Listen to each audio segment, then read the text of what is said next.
Hello everybody, here we are today talking about will the Toronto Maple Leafs fire their head coach Sheldon Keefe. But before we get into that, please make sure to subscribe if you're new to me or hockey, whatever the case may be. That being said, let's get on into it. So I'd like to start off and say that I don't root for people to get fired unless there is a real significant issue.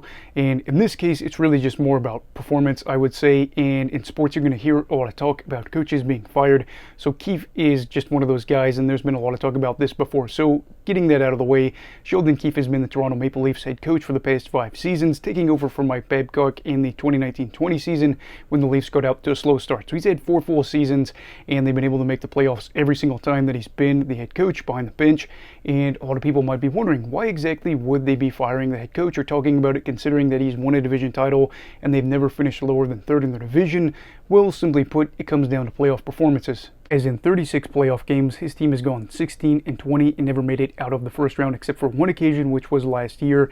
If I'm being completely honest, I think when we would have heard a lot of this talk about him being fired and there being a concrete reason, if you will, in a lot of people's minds were the 2020 and 2021 seasons where they lost in the qualifying round to the Columbus Blue Jackets, and then in 2021 when they had a 3-1 lead in the first round against the Montreal Canadiens, a team that they probably should have beat, but they didn't.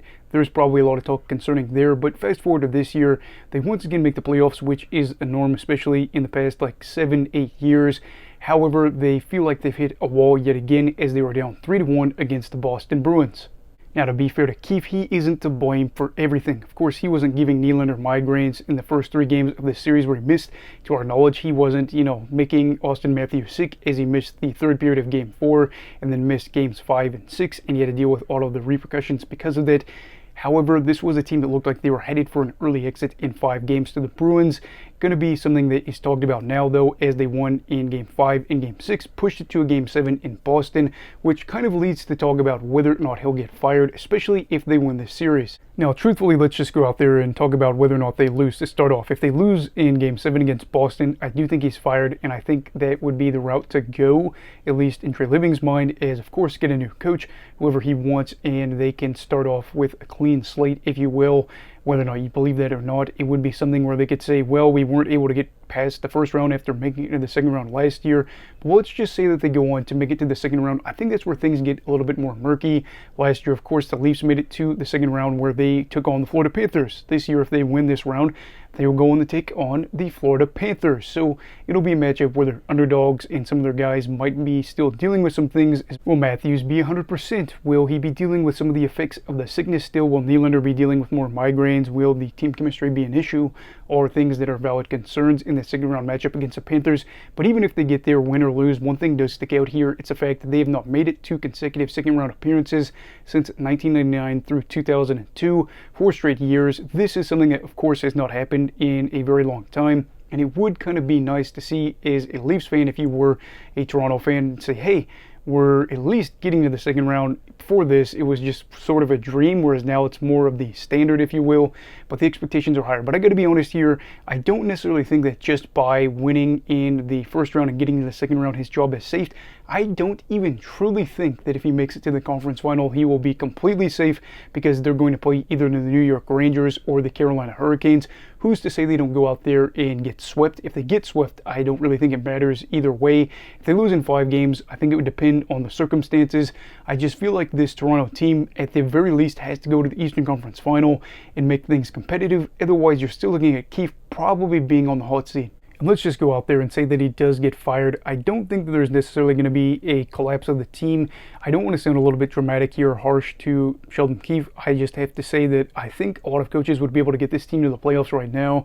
They've got some good players. They are in a spot where some of the other teams in their division maybe haven't put it together the way they want, and I would see them probably being at worst, 3rd in their division or being a wild card team if things really fell off the rails here. But they could still probably be able to set the standard of what we've done in recent years and say, oh, well, we made the playoffs. We at least are able to do that, and maybe we can go forward and get a little bit of a coaching change to where Keefe would be out of a job. And let's just not even try to act like there aren't some other things going on here as well. Mitch Marner could be playing his last game for the Leafs upcoming here soon. He is, of course, a unrestricted free agent. He wants a lot of money. He could be leaving as well. So I think we could see a lot of shakeup here in the summer in Toronto. We've seen it before. Again, this is a market that wants a lot of things to go right. Not a lot of things have gone right in a very long time.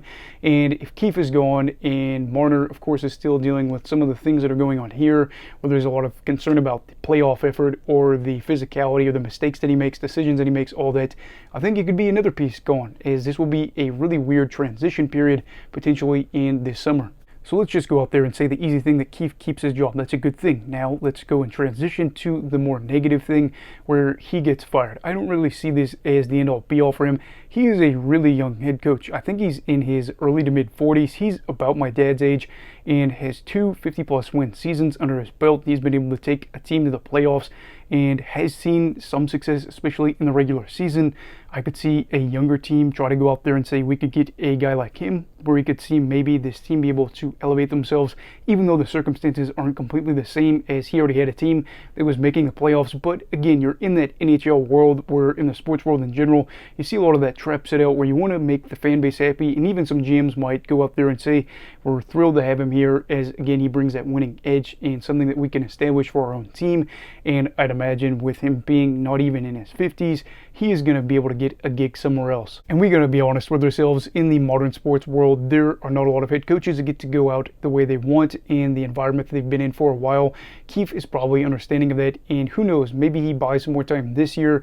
But being in a Toronto media scape where you see a lot of the talk about winning a cup and trying to do something, it all comes down to what you're doing in the moment, not what you've done recently. 2 second-round appearances probably isn't enough, and I'm going to be honest, let's say that they go out there and they win in 2022 in the first round, and they win in 2023 in this first round, and then they win in 2024 in the first round, where they make it to the second round all 3 seasons. If they go on to lose in those matchups again in the second round, he's still going to be that coach that he got him over the hump of where they were able to get out of the first round, but he's not good enough to get him over the top. That would be the talking point. And like we've talked about before with the Leafs and how everything's going for them, they've not been able to break down the door and even make it to the conference final. And so I just have to imagine that if he wins this, yes, it'll buy him a little bit more time, as he does have that extension that kicks in, or it may have even already kicked in, I'm not really sure, but it runs through the 2025-2026 season. But let's just say that somebody told you in 3 years you had to predict if he was going to be there or not. Would you 100% say that he's still going to be there? Probably not. And in today's world, we saw 10 NHL head coaches fired at the moment, with 6 of them last making the playoffs in the season prior to them being fired. So is he going to be number 11? And of course, that would be the 7th head coach out of the 11 that made the playoffs. All remains to be seen. Question now becomes, what does he have to do to avoid being fired? But anyway, what are your thoughts on Sheldon Keefe? Do you think that he's going to stay? Do you think that he's going to be fired? Let me know all that stuff down below in the comments. Also, please make sure to like this video if you enjoyed it. Subscribe if you're new. Everybody stay safe. Have a great night. And you love hockey, alright. Goodbye, Brigadiers and Brigadettes. This is your captain signing off. Have a great night.